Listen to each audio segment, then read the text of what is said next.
Hello mga ka-trip, good morning, bagong araw, bagong vlog na naman po tayo ngayon. Ay mga ka-trip, magluluto tayo ngayon ng chicken neck. Ito na po, pinagpakuluan ko na siya. Itong chicken neck gagawin natin mga ka-trip is pipirituhin natin. Dalawang uri po ng pagpipirito ang gawin natin mga ka-trip. Bakit natin pinakuluan at naninilaw-nilaw siya? Tawag dito, nilagyan natin to ng turmeric kaya madilaw siya mga ka-trip. Para maganda yung texture ng chicken. And then pinakaluan na natin para maluto na siya. Para hindi tayo pressure pag napiprito na natin. Hindi tayo mabahala kung luto o hilaw ba sa loob. And then yung pag nakita na natin crunchy na yung labas, yung balat, okay na yan. Mag-brown na. Diba? Come on, let's go! Yan, ito na yung chicken neck natin mga katrip. Bali, naahon na natin. Tignan mo, ang ganda oh. Ang ganda ng pagkaano. Bali marinated na yan mga katrip. Kasi yung paglagay natin yan, tinimplahan na natin. Lagyan natin ng salt, pepper, and then turmeric. Tsaka sa inyo na rin po kung ano pa ilalagay yung panimpla. Ayan mga katrip, nag-prepare na tayo ng breading natin. Tawag dito, flour natin. Ngayon titimpla natin yung flour. And then yung way ng paggawa natin ngayon is tatlong way na pagprito ng manok. Dry, wet, dry. And then wet, dry, and then yung coated lang mga katrip. Tingnan natin. And then syempre lagyan natin ng with cheese powder. Lagyan natin. Subukan natin to mga katrip. First time. Yeah, mga katrip, syempre unahan natin, lalagyan natin siya ng seasoning para may lasa yan. And then lagyan natin siya ng konting pepper, ground pepper. Yan. And then para kumulay yung natin, lagyan natin ng breading mix. Kunting breading mix. Tansya na lang yan mga katrip. Syempre kunting salt na konti kasi templado na yung chicken natin. Dapat kunting salt lang, baka sobrang alat naman. And then lagyan din natin ng sweet paprika, pampakulay nung breading. Konti lang. Yan. Okay na yan. And then, syempre, yung pinakahuli, lagyan natin ng cheese powder. Budburan nyo lang. Nasa inyo na yan. Yan. Kung gaano kadami. Sa akin, para cheesy siya. Medyo dagdagan ko. Yan lang. Yan mga katrip, mix lang natin yan. Oops. May lumilipat na kalaban. Yan, mix lang natin. Mix well nyo lang. Yan, tingnan nyo. Yung breading natin may kulay na siya. Kaya pagdating ng pagpinrito to, mabilis to siya pumula. Kaya ang ginawa natin, niluto na natin yung manok. Para hindi masunog. Mamaya sunog yung ibabaw, hilaw yung manok, sunog yung breading. Yan mga katrip, come on, let's go! Yan mga katrip, yung start natin. Syempre, sisimulan natin ng dry, wet, dry method ng pagprito. Syempre ito dry. Ano pa lang siya, yan. Tapos lagay lang agad sa breading. Lagay natin lahat. Kunti lang, mga siguro.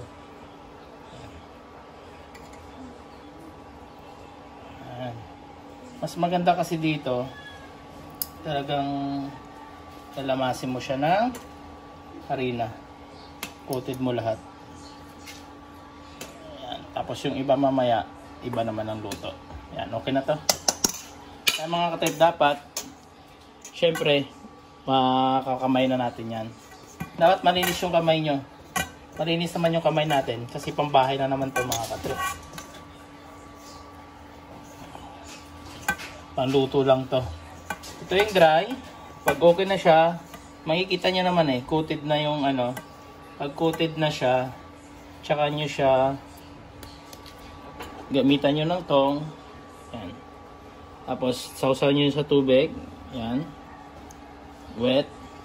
Tapos balik nyo ulit sa breading. Yan. Balik nyo ulit sa breading.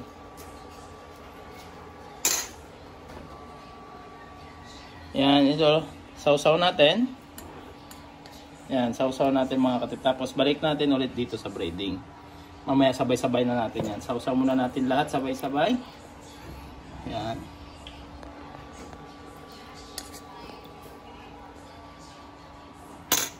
Konti.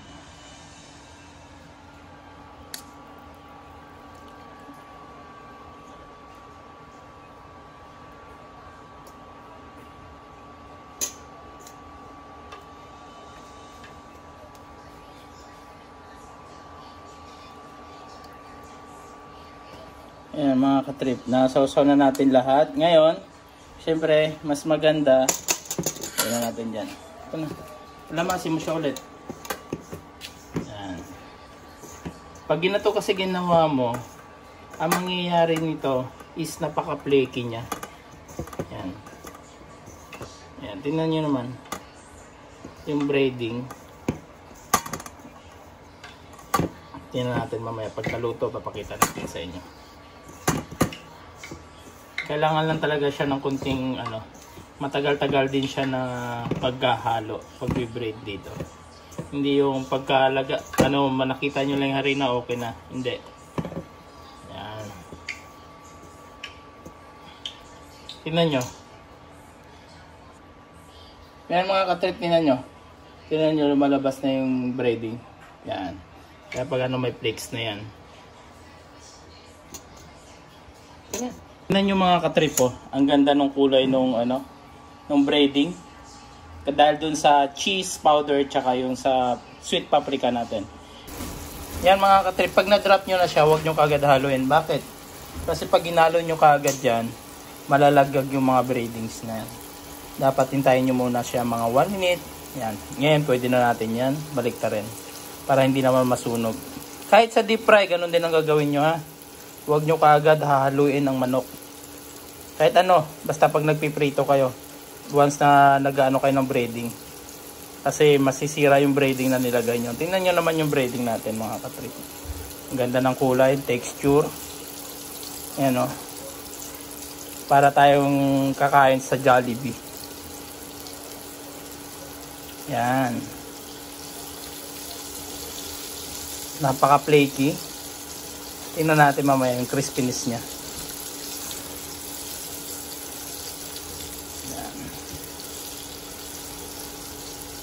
Tsaka yung texture niya, tingnan nyo naman yung kulay. Napakaganda.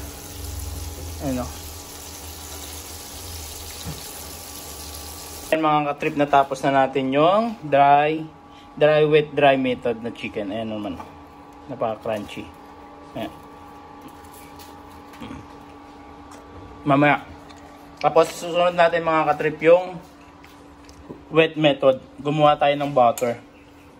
Ito yung pinaka-butter niya. Butter mix na ginawa natin. Yan. Gagawin natin, ito, sausalan natin to diretso prito ng mga katrip. Pwede na yan. Ito pa rin ang gamit niyan. Yung braiding dito, ito pa rin yung gamit dito mga katrip. Para tipid tayo. Siyempre, si Nicole. Yan mga katrip. Ito naman, lagay natin muna lahat dito para isang salangan na tayo. Ito naman ang gagawin natin, wet method. Hindi na natin lalagay sa braiding. Diretso na natin dito sa butter mix niya.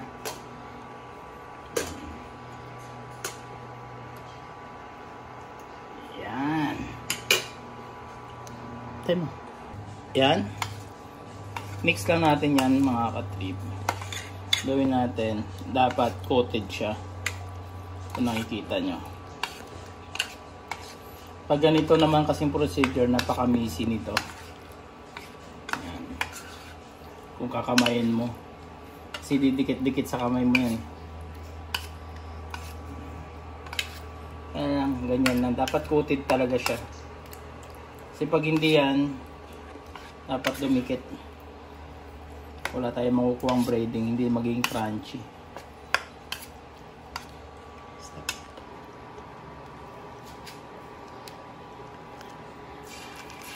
Yan. Salang na natin.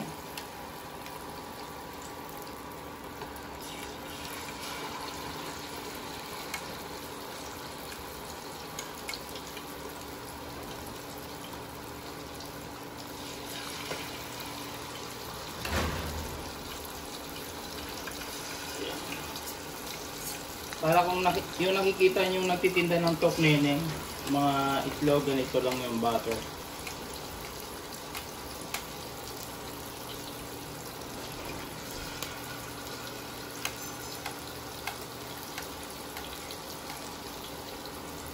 Ito yung panglutong bahay lang itong mga katrip. Pero nasa inyo na yun kung gusto nyo yung negosyo.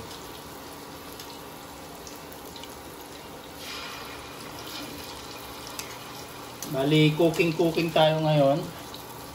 Kasi ano tawag dito? Umuulan. Maulan pa rin ang panahon ngayon. May bagyo. Bagyong Enteng. Kawawa ngayon nasa ibang ano eh. Yung nasa ano talaga ng bagyo ngayon natatamaan. Antipolo, oh, binaha talaga sila. Isalang na natin lahat. Hintayin lang din natin. Ayan mga katrip, hintayin natin mga ilang minuto yan. Ayan yung luto. Tsaka natin ibalik ta rin. Ayan, baliktaran time na. Tingnan natin. Tingnan nyo na yung coating. Parang alam nyo ba maruya. Ayan, tok neneng.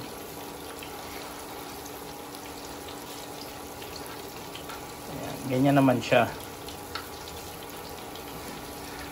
Depende sa inyo kung ano gusto nyo gawin. Pero yung una natin ginawa, ito yung kadalasan na ano eh. Talagang niluluto. Tapos may isa pa tayong gawin. Ang gagawin naman natin is wet, dry method. Tingnan natin. Sausaw muna natin sa ganito. And then, lagyan natin ulit ng breading bago natin isalang. Ang kagandahan naman ito, pag nalagay mo, pag ganito na siya, hindi dumidikit yung breading dun sa mantika. Tatagal yung shelf life ng mantika mo.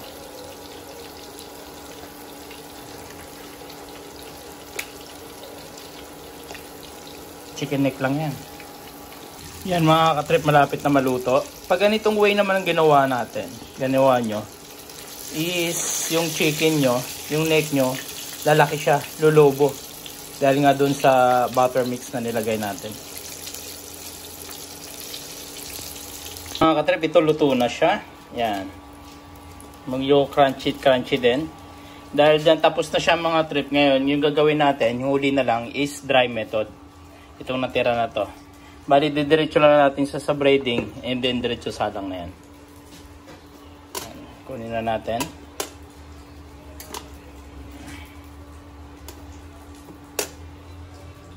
Yan.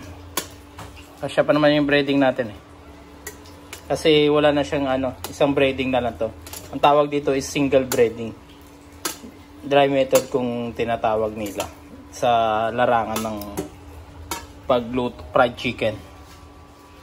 Yan mga katrip, hindi natin pwedeng ganun tungtong lang to, kailangan natin lamasin para kumapit yung braiding niya. Yan. Kailangan medyo matagal-tagal din para kumapit mga katrip.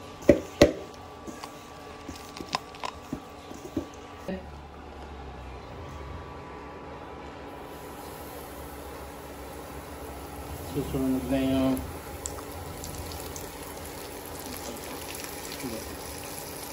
breadings. Last na to. Then mamaya ma-reveal na natin. Masusubukan na natin. Mas to, mas crispy. Kasi single braiding lang siya. And then syempre, nandun ka na kagad sa walang masyadong braiding na Ganyan naman ang method mga katrip. Halos wala na siyang braiding. Diretso na yan sa balat. Kaya pang crispy nito mas crispy. Parang chicharon ng balat.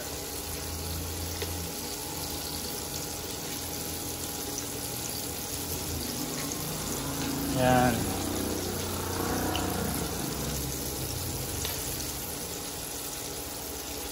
Mix muna natin. Ano muna natin? Tawag dito, balik ta rin. Yan. Tapos, taasan natin yung temperature. Gawin natin 1,000. Yan. 1,000 na yan. Wait na lang natin and then, kain na! Yan mga ka-trip, subukan na natin. Ito yung dry, wet, dry method na ginawa natin. Siyempre wala muna sauce. Pero hindi na tayo nalulusa sa kanya tayo ng taxi kasi napakainit niya. Yan ka-trip, nandito na po. Pauwi na. Hindi ko alam kung naririnig nyo yung crunchy niya. Sa panonood. At dito na rin po nagtatapos ang Lagyan natin yung sauce. maraming Leg lang to ng manok na pinasarap. Mag-like, share, and subscribe. And click the notification bell at para lagi po kayong updated sa ating bagong video. Kasama kayo lagi sa aming food trip, road trip, mini trip po. Kasama po kayo sa aming trip. Bless sa lahat and bye-bye.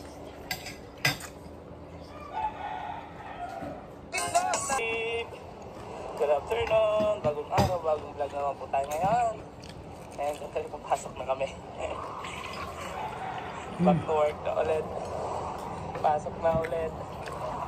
Ito yung pangalawang luto natin. Ganito Yung wet lang. araw-araw. Yun yun. Ganito lagi schedule mo. Ganito rin. Pag uwi, gabi, bahay, Crunchy din. gising, trabaho. Ganun lang araw-araw. Depende na lang sa'yo kung... Pero mas matagal itong lutuin, yung wet method. Ano mo, pero siyempre, galing sa trabaho, pagod ka na. Ganon. Tawid tayo, kaya lang marami pa sasakyan. Ngayon pala dito is New Year. Islamic New Year. Ang tawag sila dyan eh. Mamaya. Haji ba yun? Haji. Kaya holiday ngayon. Ang sarap ng combination ng ano, lasa nung cheese powder. Cancel off yun. Doon lagay mo sa breading kasi kahit paano manamis na miss. Double pay. Siyempre, sino ba mapayag magpa-day off? Sayang kasi yung araw na yun. Kasi nga, double pay yun. Dagdag sahod din yun. Kaya pagdating ng double Ito naman yung last natin. holiday, walang Dry method lang. Hindi wala masyadong breading. Yan. sila. Dito na kami sa parking. Yan na. May mga tao Hapdem. na pala sa service.